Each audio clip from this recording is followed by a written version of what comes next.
She is one of the most venerated women in human history. Millions call her the Virgin Mother. Painters, poets, and prophets have sung her praises. She stands silently at the cradle of a faith that reshaped empires. But behind the glowing halo and tender hymns lies another story. A story shrouded in ambiguity, irony, and veiled critique.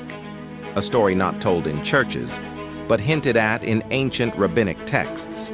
No, the Talmud never says her name. Not openly, not once. But whispers echo in the margins. Stories of Miriam the hairdresser, cryptic allegories about Roman soldiers and carpenters' daughters, and biting parables about questionable parentage. What were the rabbis trying to say? And what did they dare not say out loud? This is a story not of confrontation, but of coded resistance, where allegory meets polemic, where silence becomes a form of speech. This is the tale of Mary, possibly, in the eyes of those who couldn't say her name, yet couldn't ignore her shadow. In the sprawling sea of rabbinic literature, there are names that appear again and again: Moses, David, Elijah. But there's one woman who, given her towering role in Christian tradition, is conspicuously absent: Mary, the mother of Jesus. Now, this silence is not an accident. The Talmud, completed roughly between 200 and 500 CE, emerged in a world where Christianity was no longer a fringe Jewish sect. It was becoming a dominant political and theological force. By the 4th century, Christianity was not just a religion, it was the empire. And that meant that Jewish sages had to walk a tightrope. They couldn't directly attack Christian theology without inviting persecution. They couldn't debate openly as they once had with early Christians in the 1st century. So they spoke in riddles. They wrapped polemic in parable. They used allegory to critique and irony to defend their worldview. And so Mary became Miriam, sometimes. Not the Miriam of the Exodus, the sister of Moses, but a different Miriam, a hairdresser, a woman of loose virtue, a woman connected somehow to a man named Pantera. It's here that things get interesting and uncomfortable. In Tractate Shabbat 104b, there's an odd little story that has puzzled scholars for centuries. It tells of a certain Yeshu, the son of Pantera, who learned magic in Egypt and led Israel astray. He is associated, cryptically, with a woman named Miriam the women's hairdresser, Miriam Magdala Nasha. Who is this Yeshu? Who is this Miriam? Now, let's be careful. The name Yeshu could refer to multiple historical or mythic figures, and Miriam is a common name. But when you see Yeshu, Pantera, and Miriam in the same orbit, something stirs beneath the surface.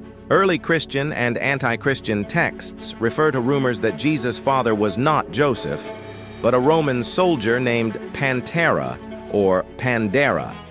Celsus, a 2nd century pagan critic of Christianity, accused Mary of adultery with this very man. And in a fascinating twist, the Talmud appears to echo the same rumor, albeit with more restraint and more metaphor. But here's the twist. The Talmud never names Mary, not once.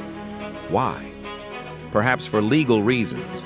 After all, these texts were copied in Christian Europe under the eyes of church censors. But even in early manuscripts, the silence remains. It's not just omission, it's strategy. It's a whisper that dares not become a shout. One of the most central claims of Christianity is the virgin birth. But to Rabbinic Judaism, this was more than strange. It was theological provocation. Judaism holds that lineage comes from the father. Tribal identity, priestly status, even messianic qualification, it all flows through the paternal line. The virgin birth short-circuits that logic. It removes the human father altogether. It claims divine paternity.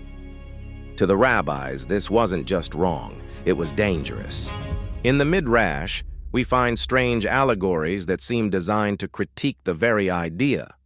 One text from Pirkei de Rabbi Eliezer speaks of a woman who conceives by the wind, a tale filled with sarcasm.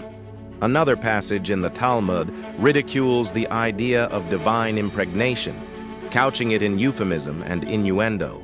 These aren't neutral stories, they're parables of protest.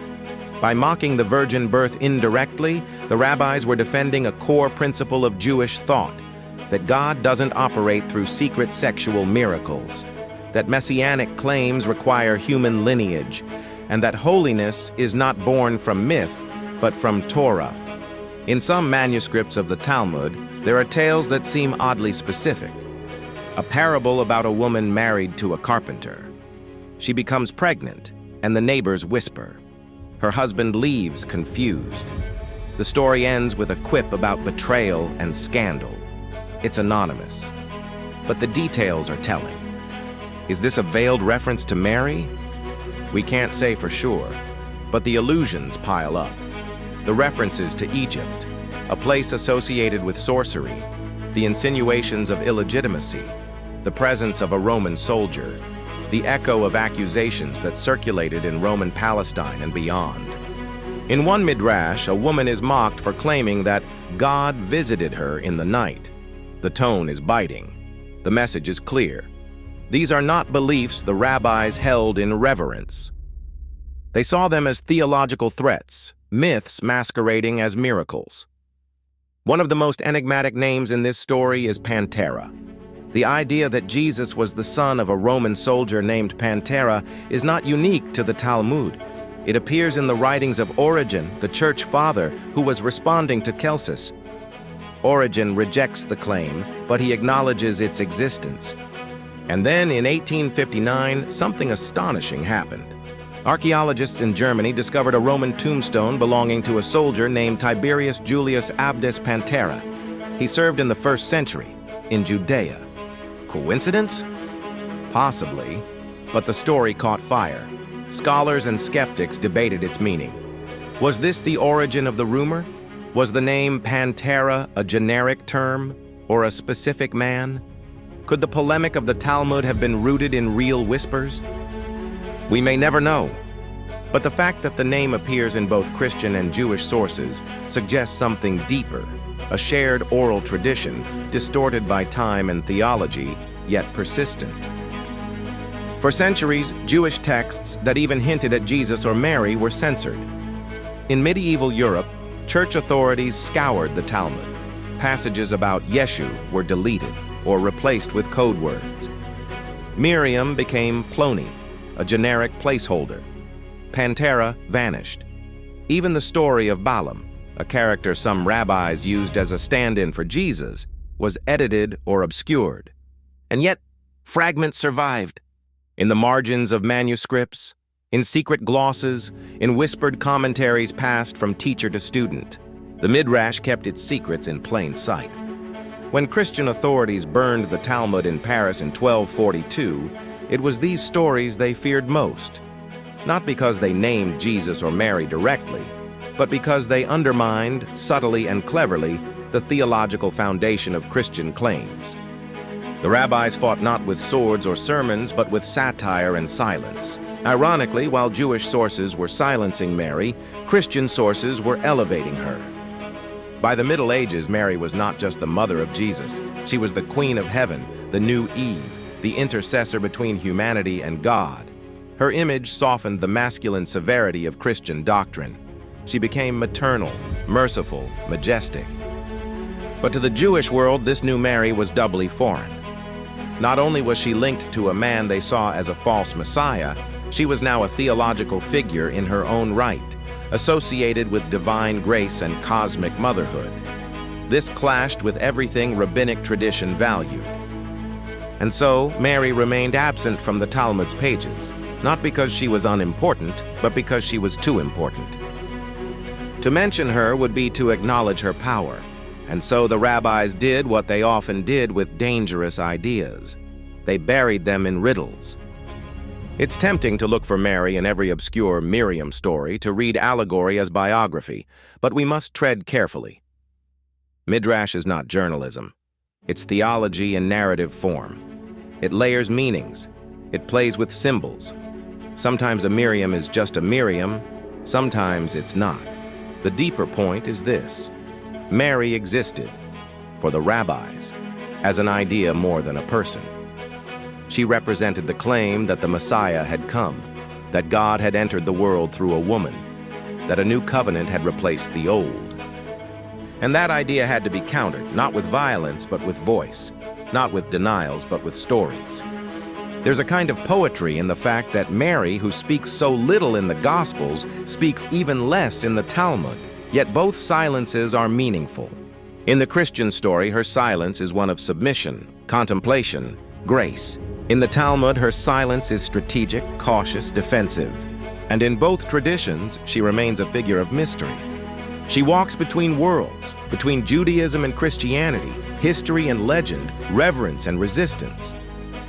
We may never know exactly what the rabbis believed about Mary, but their silence, their parables, their veiled criticisms tell us something more profound, that she mattered, that her story touched a nerve, that her image demanded a response, even if it could never be named.